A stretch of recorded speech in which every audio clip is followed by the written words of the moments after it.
Bullying, including cyberbullying, is defined as systematically and chronically inflicting distress on other people.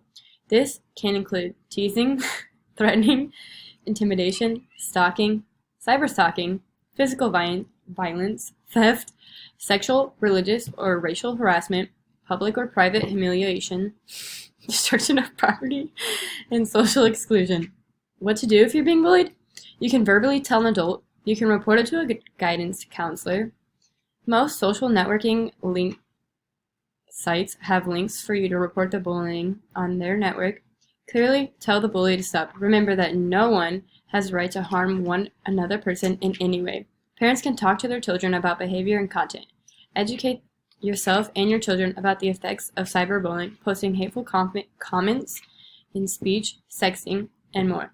Be clear about which content should be shared and which should not be shared. Establish which apps are appropriate to use and how long you can use them for.